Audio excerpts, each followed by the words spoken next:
Finally, nakarating na rin ako sa South Korea, so nag-take lang kami ng bus from airport and now we're heading to Myeongdong. So right now, ini-enjoy ko lang yung view and this is the view that you can see papuntang Myeongdong from airport. So sa bus, kami lang yung sakay. Ewan ko kung bakit. Pero umaga yan. Ito yung Han River, yung kulay gold na building doon. Yan yung 6-3 building. Pupunta kami dyan, manonood kami ng mermaid show and pupunta kami sa Aqua Planet. And meron din dyan mga museum. So, pag umakit ka ng elevator dyan, clear yung background so makikita mo yung Han River. So, I finally arrived dun sa aming first na tutuluyan sa Myeongdong area to. Ito mura lang yung kinuha namin since one day lang naman magstay dito and then lilipat na kami sa mag-anak namin magsistay. So, dito, dalawa lang kami sa room kasama ko yung pamangkin ko. And ito lang yung itsura niya. Isang queen bed, CR, and then salamin, may mga towel, and yun lang. May hot shower naman sila. And ito yung mirror sa entrance. So, pumunta muna kami sa GS 20-something. Basta yan yung convenience store. Bibili kami ng late night snack. Kasi, gabi na. Actually, naggala na kami niyan. Pero, hindi na ako nag-video. So, gabi na, bibili kami ng late night snack. Nakikita niyo naman yung mga prices. Ganyan ang prices sa convenience store nila. So, dito naman yung mga snacks. Yung mga tinda nila, naka-buy two take one. Tama. Buy two, take one. So, most products, yung iba naman buy one, take one. Tapos yung iba buy two, take one. Kahit sa mga toiletries nila, ganun din. So, kagaya nito si Doraemon, ang cute kasi favorite ko si Doraemon. Kaya tignan ko, buy one, take one naman siya for 1,000 won. Ayan naman chocolate. Di ko alam kung ano yan.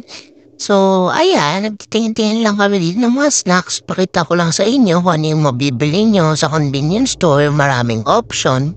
Ito naman, and favorite ko yung Baskin Robbins na drinks. Nakabuy to take one naman yun. Nung una, hindi ko pa alam. Kasi nga hindi ako marunong magbasa ng Korean. At kala ko random number lang yan. Tanga-tanga, diba? Pero, buy to take one pala yan. So, nung una ay isa lang ang kinuha akong flavor. Yan, mint. Masarap yan, promise. Ayan, kinuha ko na nga. So, nagpa-processing pa yung utak ko. Niisip ko, ba't may 2+1 dun? At ayun na-realize ko na nga. Diba, ang bagay ng utak ko. So, ayan na nga, pumunta naman ako dito sa noodles. Parang gusto kong mag-noodles kahit kakakain ko lang. Kasi, wala lang, para masaya. Kumain ka ng ramen sa Korea. Ayan, meron din silang eggs and sticks ng shrimp. Ay, ng crab sticks pala. Yan, kumuha ako ng tuna, spicy tuna ng bibimbap. Kimbap. Ano ba yung bibimbap pa yan? Tapos, ayan. Di ako mapag-decide kung ano pang bibilhin ko. Ayan. Balik-balik, diba?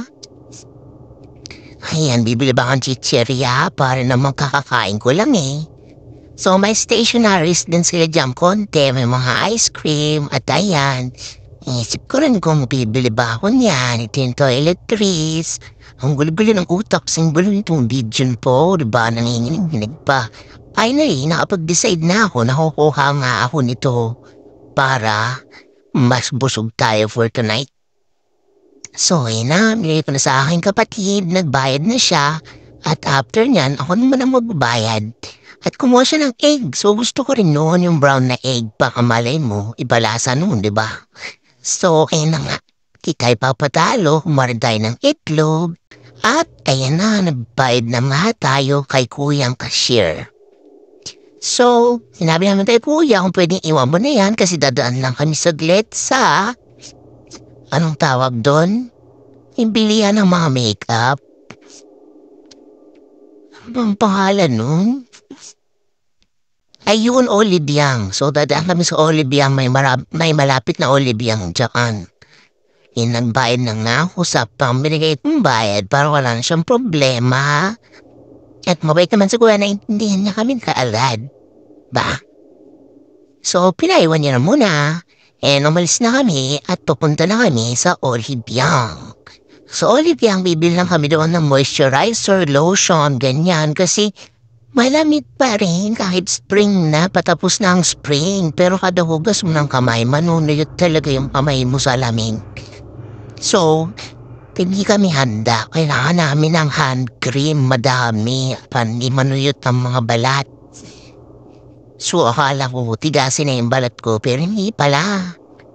Matigas na talaga siya at kailangan niya ng moisturizer. So, ayan, liliko ka lang dito. Ayun, pag diretso mo dyan, liko ka pa, nandun na yung Olibyang. Actually, pag tawid mo sa streets na yan, ang daming streets. Pag tawid mo sa street na yan, yan o, dyan o, andyan na yung sikat na Myeongdong street food. Tapos dun, ayun yung Olibyang o, ayun, kita mo, ayan. So, eto, pauwi na kami galing Olibyang. Nakuha na namin yung iniwan namin dyan sa GS21. So, pag nilakad mo to diretso, yung tinutuluyan namin nandoon. Gulo-gulo ko talaga mag-video. Basta nandoon sa dulo doon. Ayun nga yung may kulay yellow and red na sign. Katapat nun, yun, doon kami. Kaya lakad-lakad lang. Masaya naman maglakad sa gabi, mga alas 12 na yan at nakarating na nga kami. So, nandito kami sa common area. Yan, itsura niya. Tulog na iwang tao kaya ayaw naman namin magingay-ingay. So, nandito lang kami sa kitchen. Ay na nga, kakain na kami ng aming midnight snack ko. At ito ang itsura niya. Kompleto naman sa gamit. May lutuanan, inita ng tubig, pinggan, kutsat, tinidor, anything you can think of, toaster. So yan, kakain lang kami dito ng aming midnight snack bago kami matulog para naman tumaba talaga naman. At ito na nga, tapos na kami mag-Olibyang yan.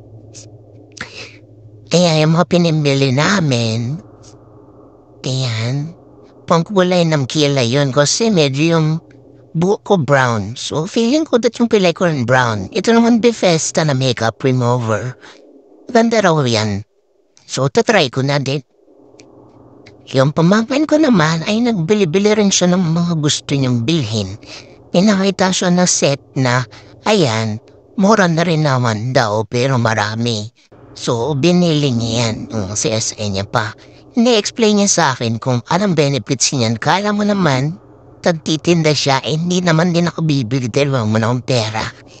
So, ayun, ewan mo ba't tawang-tawa kami? Siguro happy lang kami na nasa Korea kami. Kaya kahit simple lang sabihin mo, tawang-tawa ka na talaga. So, ayan yung pangalan niya. Ayan, bumili rin siya ng sing-sing doon sa Myeongdong Street Market. Ayan, maganda naman siya. Tapos, nagbili rin siya ng another sing-sing na naman. Tapos, nagbili rin siya niya ng hikaw niya. Pinapakita niya, isang mahaba, yung isang maiksi. Ganun talaga yung style niya eh.